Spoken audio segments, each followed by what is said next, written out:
Então, o Programa Cristão de Cuidado Familiar é uma proposta aqui do Ministério da Maturidade da Primeira Igreja Batista em Goiânia, e hoje a gente vai estar falando um pouco sobre estimulação cognitiva. E eu vou estar falando sobre isso com vocês, dividindo um pouco do que a gente tem de informação. Eu sou terapeuta ocupacional, meu nome é Janine Gomes Cassiano, e eu espero poder contribuir com vocês. Eu coloquei o título como Estimulação Cognitiva, um caminho nem sempre reto, porque não dá para fazer estimulação cognitiva de forma igual para todas as pessoas.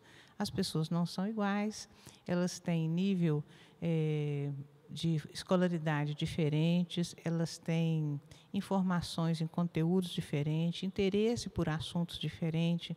Então, não é assim, eu vou ensinar aqui, agora você vai saber fazer tudo, você vai ter que pensar um pouco aí no seu familiar, como é que você estimula ele de verdade, e para que isso funcione certo, tá? A vida é feita de escolhas, e a gente tem que escolher direito para poder a vida dar certo, né? Então, eu gosto desse texto de Provérbios 9, 11 e 12, que diz assim: porquanto por meu intermédio os teus dias serão multiplicados, e o tempo da sua vida se prolongará. Se fores sábios, o benefício será todo teu. Contudo, se fores zombador, sofrerás consequências da tua própria escolha. Então, se a gente quiser envelhecer bem, se a gente quer que o nosso familiar continue envelhecendo bem, a gente precisa fazer a escolha certa. Então, a gente precisa ser sábio para escolher e desfrutar dos benefícios das boas escolhas. O sistema nervoso, ele envelhece invariavelmente com um processo de atrofia do cérebro, né? Agora, não é uma atrofia tão grande se você tiver um envelhecimento que a gente chama de senescência, que é um envelhecimento normal, saudável, sem doenças crônicas associadas, sem problemas vasculares, de hipertensão, sem diabetes, né, que são complicações que podem favorecer uma diminuição aí. Mas, principalmente, mais do que uma atrofia, você vai ter a morte de neurônios, diminui mesmo o número de neurônios, eles morrem, mas não se preocupe, você tem bilhões de neurônios que você nunca acionou. A gente é muito preguiçoso, a gente usa muito pouco do nosso cérebro para o nosso cotidiano. E a gente precisa, para fazer uma estimulação cognitiva, estimular a usar mais. Eu vou dar exemplos que todo mundo concorda. Quando você vai na igreja, você senta no mesmo lugar, no mesmo lado. Se você mudar de lado, parece que você não consegue prestar atenção, porque você já acostumou o seu cérebro a receber a informação visual daquele lado, o seu ouvido, a audição daquele lado. Quando você muda, parece que você não presta atenção. A gente gosta de sentar no mesmo lugar, no sofá da sala para ver TV. A gente gosta de fazer o mesmo caminho, o trajeto para ir para os lugares. Quando a gente vai na padaria, a gente gosta de ir do mesmo lado da calçada. Se tiver a prefeitura fazendo manutenção ali, e você tiver que mudar do lado da calçada, você fica até irritado. Então, a gente usa muito pouco os neurônios. Não preocupa com isso, não. Mas uma coisa é fato. Vai haver uma lentificação. Então, tem uma diminuição da velocidade da condução de uma sinapse de um neurônio para o outro. O que isso significa? Que velho não aprende mais nada? Fiquei idoso, não está mais na hora de aprender? Não. Velho aprende tudo que ele se dispuser a aprender. Ele vai gastar um tempo maior do que quando ele era jovem. Por isso que idosos, às vezes, são atropelados na rua. As pessoas pensam que é porque ele não viu o carro. Ele viu o carro. A questão é que ele está acostumado a pensar que a distância do carro e a velocidade da marcha dele é a mesma. E ele já não anda mesmo mais na mesma velocidade. E o reflexo dele de ver o carro, medir essa distância e pensar no tempo também está lentificado. Então, ele não vai conseguir atravessar com segurança. Essa lentificação, a gente precisa ter compreensão dela para a gente mesmo, quando estiver envelhecendo, entender isso, prestar mais atenção, e para a gente lidar com o nosso familiar, considerando isso, porque isso é uma coisa importante a ser considerada, tá? Então, a lentidão para os processos cognitivos, e aí também elas vão refletir no movimento, porque é o cérebro que faz o controle do movimento, então isso vai aparecer, né? Então, eu já disse aqui, tem uma atrofia dos hemisférios, tem uma diminuição do córtex, morrem neurônios, as placas ficam emaranhadas.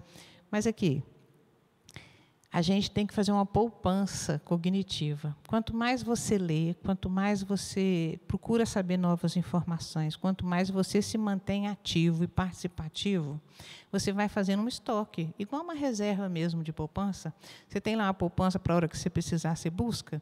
Se você tiver uma reserva de cognição, na hora que você precisar, você busca. Você mesma cria estratégia, você mesmo contorna a sua dificuldade. Está tendo uma dificuldade para falar um nome, e aí a gente vai ver idoso fazendo muito isso em lar de idoso, né? Ele não guardou o nome da moça que vem dar banho. Aí ele fala queridinha, ele fala, ô moça bonita, ele dá um contorno para aquela dificuldade que ele está tendo, de lembrar aquele nome, sem demonstrar que está tendo a dificuldade. Então, a gente precisa ter uma reserva, né? Existe essa capacidade de reserva e ela traz menor prejuízo para o envelhecimento. Os ganhos do domínio da inteligência prática também compensam as perdas cognitivas decorrentes do envelhecimento. Isso é muito bom. E é muito importante, então, a gente manter as pessoas sendo estimuladas, participando. Aqueles que se mantêm ativos, eles vão sofrer menor prejuízo, né, relacionado à memória, do que aquele idoso que fica muito paradinho, sem praticar nenhum tipo de atividade. Então, vale a pena estimular. Precisa de um encorajamento, ele precisa ser instigado, provocado, animar, encorajá-lo, né, e alcançar uma diminuição dos efeitos adversos. Tem gente que, ao contrário, fica falando exatamente o oposto disso. Ah, você não vai conseguir, não, isso é difícil demais para você, é muito complicado, tem muita informação, você não vai conseguir, não. A gente tem que fazer o contrário, exatamente o contrário. Não, você vai conseguir, vai levar um tempo, mas você vai conseguir. Nós vamos tomar nota, vamos repetir, você vai anotando, você vai conseguir fazer. Né? A gente tem hoje, graças a Deus, acesso à tecnologia, muitos idosos fazendo, inclusive, lives, ensinando a fazer uso dos recursos tecnológicos, muito bacana isso. E a gente precisa, então, de atividades, de estratégias compensatórias para otimizar a capacidade como memória, raciocínio, linguagem, função executiva, entre outras coisas, usando recursos que não são medicamentosos. E esse é um grande benefício. O idoso, em geral, ele já faz uso de muita medicação, controle de pressão, controle da glicose, colesterol, às vezes uma outra medicação para Parkinson, às vezes uma outra medicação para algum tipo de demência, enfim, são muitos os medicamentos, né? E aí você sobrecarrega muito o organismo. Então, amenizar ou estagnar possíveis perdas da capacidade cerebral é muito importante. A grande notícia é que você tem uma plasticidade neuronal. Morreu aquela parte lá dos neurônios que fazem sinapses, o seu cérebro, se ele for estimulado, ele vai aprender a fazer novas conexões. E ele vai continuar funcionando com aquele tanto que morreu, não tem nenhum problema. Então, uma pessoa que teve um AVC, e aí teve ali uma morte cerebral de algumas células por causa do derrame ou por causa da isquemia, e agora, momentaneamente, ele está com muita dificuldade. Se ele for bem estimulado, o cérebro dele vai saber fazer novas conexões, compensando, dando a volta naquela parte que morreu. Então, isso é uma coisa muito bacana.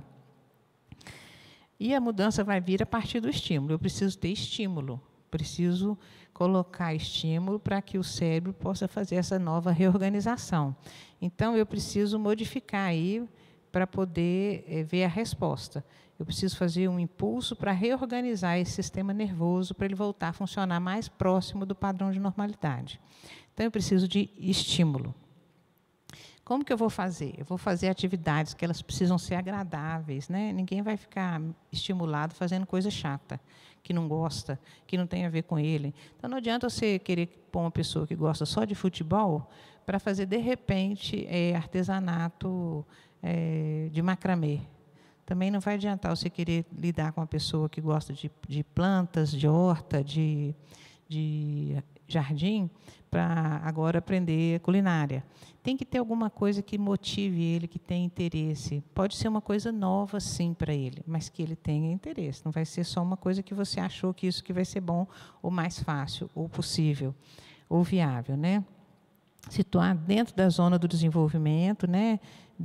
Não pode ser muito difícil, também não pode ser fácil demais. A gente sempre evita de dar uma proposta para o idoso muito mais difícil do que ele vai ser capaz, para evitar a frustração, que ele já lida com isso diariamente.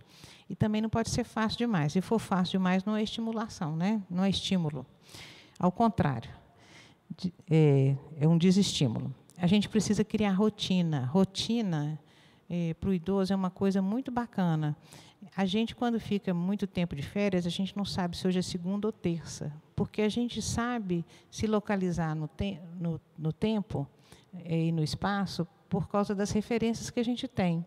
Domingo é dia de vir na igreja, segunda-feira é dia de fisioterapia, terça-feira é dia de união feminina missionária, vou lá na MCA. Quarta-feira é dia de culto de oração, quinta-feira é dia de grupo da maturidade. Sexta-feira é dia de fisioterapia. Sábado é dia de fazer limpeza, de fazer a feira. E domingo é dia de prestar culto. Eu estou brincando aqui, mas essa pode ser a sua rotina, mas é muito importante que exista diferença daquilo que é realizado em cada dia. São essas coisas que fazem a gente saber, sim, que dia da semana é hoje. Então, é muito importante estabelecer horário, precisa ter intervalo, né? Todo mundo tem direito a ficar um horário à toa, vendo televisão, lendo, deitado, descansando. Minha mãe costuma dizer que ela descansa os olhos, não está dormindo, não. Mas monta uma rotina de maneira que há intervalos entre sendo estimulado, realizando alguma atividade e também descansando, né? Deve haver uma estimulação que o próprio idoso deve realizar. Então, não faz você por ele, não, né? Tem gente que a gente ensina, vai fazer uma coisa com o idoso e você faz por ele. Ele que precisa fazer, criar a estratégia. E idosos mais ativos demoram a sofrer prejuízos relacionados à memória, às funções, quando comparados a idosos não. Mesmo que o seu idoso já tenha hoje apresentado perdas, se você estimular ele, apesar disso, ele vai ter uma performance melhor do que um idoso que não tem nenhum processo, não teve AVC, não está num processo de demência, mas ele não é estimulado. Então, vale a pena estimular, tá? A gente pode encontrar na internet hoje muito material de exercícios sobre estimulação cognitiva, vale a pena procurar, tá? Está disponível. E a gente precisa lembrar o seguinte: a forma da informação chegar para o cérebro da gente, de fora para dentro, são o sistema sensorial. Então, aqueles órgãos do sentido, é o tato, o paladar, o olfato, a audição, a visão. Então, a gente precisa pensar em dar estímulos considerando isso tudo. Tem estudos que dizem que idosos, quando são institucionalizados, muitas vezes eles desenvolvem um processo demencial em função da privação sensorial. O que é isso, assim? Olha, lá na casa dele, por menos que ele participasse, ele dobrava o cobertorzinho dele e ele tinha um estímulo tátil ao fazer isso, manuseava. Ele lavava o copo que ele bebia água, ele lidava com a bucha, com a água, com o sabão, ele tinha um estímulo tátil. Ele sentia o cheiro do café sendo coado, ou ele mesmo coava. Lá na instituição vai vir tudo pronto, alguém vai dobrar a roupa de cama, alguém vai pendurar a roupa no varal, alguém vai trazer a roupa dobrada e colocar na gaveta, alguém vai entregar a roupa para ele vestir.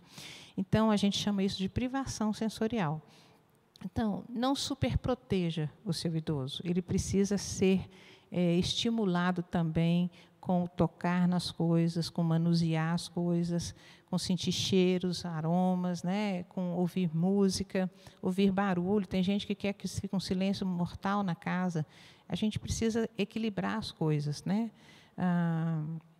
A gente ouve uma música e a gente viaja no tempo. Isso é tão legal de se fazer com o idoso, é uma ótima maneira de fazer estimulação cognitiva.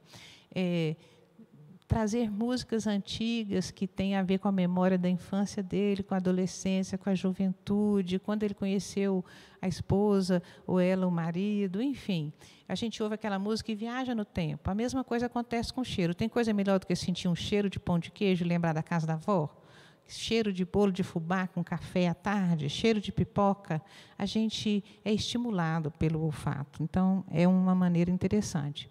A audição, então, é muito importante. Se você tem um idoso que está com perda auditiva, vale muito a pena incentivar a usar o aparelho. Hoje em dia tem aparelho que você praticamente não vê, e assim você gradua o volume para ele ouvir. Agora, aparelho de audição não é óculos. Óculos, tem gente que põe o óculos e vai vivendo normal. Se o óculos for bifocal, às vezes ele tem dificuldade para descer a escada, mas ele treina e ele aprende. O aparelho auditivo gasta um tempo maior para acostumar. Por quê? Porque o aparelho auditivo amplia todos os sons. Então, eu estou falando com o idoso aqui, mas tem alguém jogando bola ali do lado, e aí ele ouve tudo ao mesmo tempo. Mas ele vai treinar o cérebro dele a selecionar. Quando a gente está vendo televisão e passa um carro na rua, tem hora que aquele barulho é tão intenso que atrapalha. Mas, em geral, se a gente se concentrar no filme, a gente para de prestar atenção. Não ouve mais tanto aquele barulho, a menos que ele seja muito exagerado, muito alto, para poder não me deixar manter a atenção. A mesma coisa vai acontecer com o aparelho auditivo. A gente precisa incentivar a persistir, a continuar usando, né? Sobre a visão, vou falar da catarata, que é uma cirurgia que todo mundo tem que fazer, é uma cirurgia fácil. Hoje a gente faz pelo SUS, fácil, e vale muito a pena. Eu quis colocar aqui, só para vocês terem uma ideia de como é que é a visão normal e a visão com catarata. Olha lá que diferença, né? A gente com a visão normal enxerga direitinho os prédios, e a visão com catarata você vê um vulto, um barulho, uma coisa confusa, né? E na retinopatia diabética, a imagem fica com desenhos pretos no meio dela, então não vê direito. A gente precisa cuidar também, levar sempre ele no oftalmologista, conferir se está tudo bem, né? E proceder aquilo que tem para fazer.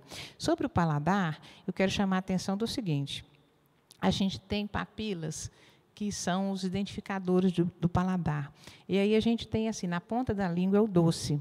O doce, geralmente, as papilas que reconhecem o sabor doce são geralmente é o último a ser perdido. Então, a pessoa sente o paladar de doce. Mas o salgado, que vem assim a seguir, é o primeiro que perde. Então, não é raro o idoso achar que a comida está sem gosto, está insossa. Não é raro a idosa que cozinha começar a salgar muito a comida e a família toda não entender por que ela está salgando tanto a comida. Porque ela está provando, não está sentindo o paladar salgado e está pondo sal. Então, são coisas que a gente precisa tomar cuidado. E tem as papilas que reconhecem o amargo, que conhecem o ácido. E é muito interessante, se você tiver um idoso que está tendo muito problema de concentração, e se você tiver uma criança também, você pode usar um estímulo, a fonoaudiologia que domina isso melhor, mas um estímulo muito legal é você pegar pó de gelatina de abacaxi e colocar na língua. Você vai ver como é que dá um up, como é que levanta a atenção e melhora, tá? O olfato também, ele faz a gente ter lembranças, recordações, coisa gostosa é sentir um aroma gostoso, né? A Bíblia diz que a gente deve prestar o culto que seja como um aroma suave ao Senhor. A gente viaja também quando a gente sente aquele cheirinho de coisa boa. E é muito interessante ser estimulado por isso. Então, olha, cheiro de café, cheiro de perfume, cheiro de canela, cheiro de cravo, a gente pode usar para estimular, para fazer ele reconhecer. Ótimas dicas, tá? E sobre o tato, né?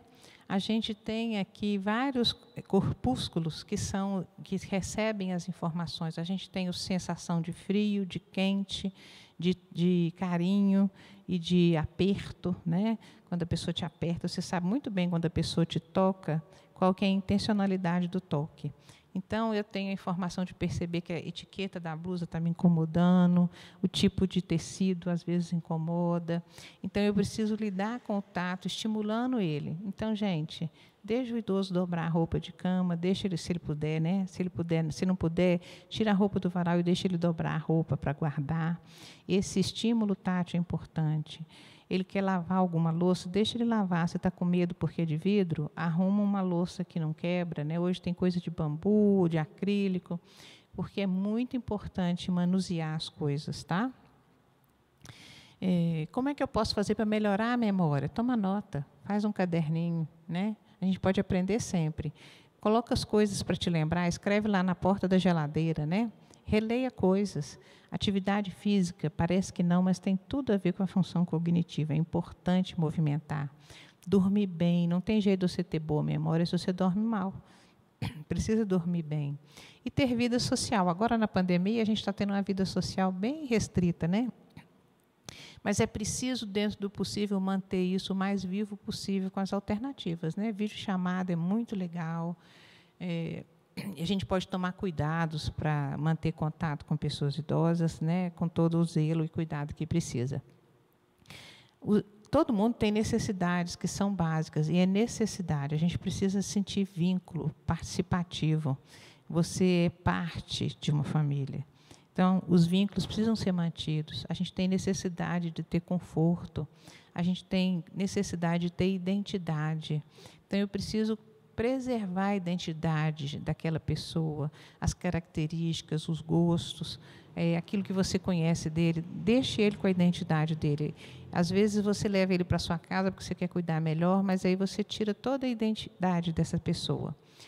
Tem uma história de ocupação. Essa ocupação da minha vida, ela deve fazer parte da minha história, ela precisa ser relembrada. Isso faz muito bem. Tem pessoas que gostam de voltar a falar daquilo que faziam, desenvolver tarefas como voluntários, né? Inclusão, né? A gente precisa se sentir participativo. E todo mundo necessita amor, então a gente tem que prover de amor no nosso familiar. Agora, se a pessoa tem demência, eu preciso pensar nessa ocupação. Ela precisa ter um significado pessoal. Não posso só fazer uma tarefa, colocar um olho para fazer uma coisa. E tem a ver com a motivação do indivíduo e com a história ocupacional dele. O que ele sempre fez? Começa a propor atividade que tenha a ver com isso. Por exemplo, você quer dar um quebra-cabeça para ele. Procura um quebra-cabeça com uma imagem que tem alguma coisa a ver com ele, que de fato motive ele a ver aquilo pronto. Ele gosta muito de aviação. Arruma um quebra-cabeça de avião.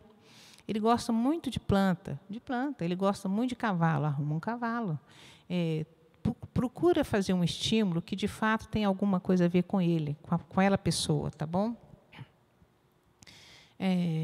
A ocupação ela tem que ser contextualizada, né? Tem que ter um objetivo claro para o indivíduo.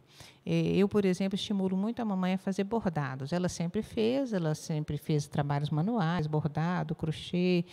Então, mas para que está fazendo isso? Então, primeiro nós bordamos toalha para a família inteira.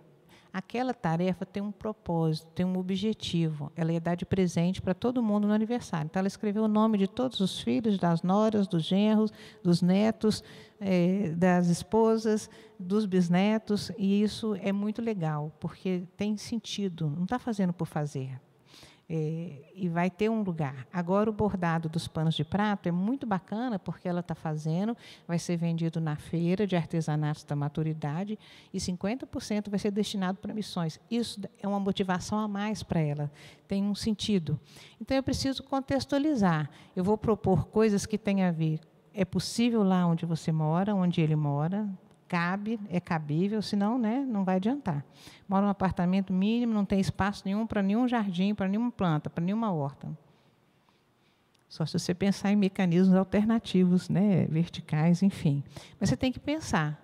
A pessoa gosta de ter flor, jardim, lá tem lugar para isso? A pessoa gosta de artesanato. Tem como eu buscar o recurso, eu tenho o dinheiro, vai ser possível, vou investir nisso. E eu preciso entender isso como investimento, não é gasto, é investimento. A pessoa gosta de marcenaria, mas tem jeito? Tem uma bancada? Tem como adquirir? Posso promover isso? A pessoa gosta de cozinhar. Então, eu posso colocá-la para participar da cozinha. Ela não precisa fazer todo o almoço, ela pode fazer uma coisa especial.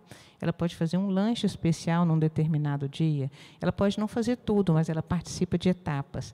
Posso colocar ela para fazer quebra-cabeça. Tem a ver com isso? Isso tem a ver? Posso fazer pintura, bordado, enfim. Eu preciso que a atividade seja realizada voluntariamente, né? Eu preciso oferecer oportunidade de sucesso e dar prazer para a pessoa. Então, eu tenho que pensar numa atividade que vai ser possível mesmo, né? E o ambiente precisa inserir essa pessoa, permitindo que as suas capacidades se desenvolvam. Então, quem está ao lado tem que estar estimulando, incentivando, dando dica, facilitando, e não desestimulando, desvalorizando, colocando em dúvida, dizendo que não vai dar certo. Eu gostei muito dessa associação de Alzheimer em Portugal, que fez essa camisetinha, né? És inesquecível. O idoso com Alzheimer pode estar esquecendo as coisas, mas você que cuida dele não pode esquecer quem é ele, e nem que valores ele tem, quais são as crenças dele e o que ele acredita, né? E as atividades, elas têm um sequenciamento. Você pode pôr o idoso para fazer parte de todas elas ou de uma parte só. Eu dei exemplo desse material aqui que é feito com jornal. Pode ser que ele vai fazer só os rolinhos primeiro do jornal. Pode ser que essa etapa ele não consiga. Então, você vai fazer os rolinhos e ele vai fazer a trama. Eu posso escolher o que ele vai fazer do mais fácil para o mais difícil, na medida em que ele vai melhorando a habilidade. Então, eu posso pôr ele também para fazer uma etapa da salada. Ele pode fazer toda a salada ou só uma parte. Eu posso ir dividindo isso. Ele pode só lavar. Ele vai só lavar os legumes para mim, deixar de molho. Eu vou picar. Ele vai só misturar o que eu já piquei. E a gente pode adaptar, usar recursos que facilitam, né? Aí tem no mercado várias coisas que podem facilitar para fazer uma bela salada, um molho. Pode ser que ele faça só o molho, olha que delícia. O molho hoje vai ser da senhora. Muito bacana. E a gente tem muitos livros hoje disponíveis para estar estimulando exercícios para a memória. Vocês podem procurar. Eu gostei muito desse aqui, porque ele fala sobre Alzheimer, identificar, cuidar, estimular práticas e atividades para se aplicar no dia a dia. Vale a pena procurar. Tem um site só sobre reabilitação de estímulo cognitivo, vale a pena também conhecer. Esse outro livro aqui, Jogos Cognitivos, também. E tem jogos que a gente pode fazer, olha, dominó. Esse jogo chamado Cilada é muito bacana, porque você tem que montar uma estratégia para poder fazer um encaixe com as peças do jeito que elas estão. Jogos de perguntas, se você tiver a oportunidade de ter um encontro com a família, um grupo grande, é bem bacana fazer jogo de perguntas.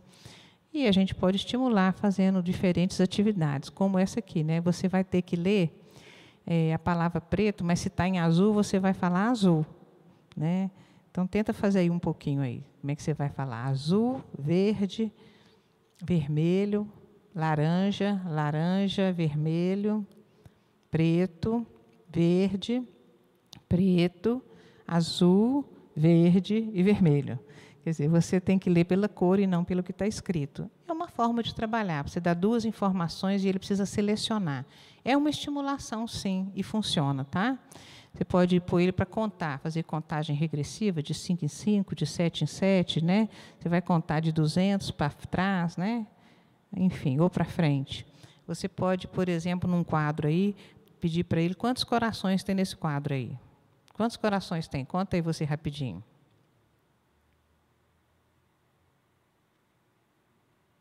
Eu achei 5. E muito obrigada pela atenção. Esse último slide eu coloquei uma foto de um filme que eu acho lindo, que eu acho que todo familiar de pessoas com demência deviam assistir. Chama-se O Filho da Noiva. Não vou contar o filme, senão vou atrapalhar, né? Mas é um filme lindo e vale a pena assistir, tá bom? Obrigada, gente, e até a próxima.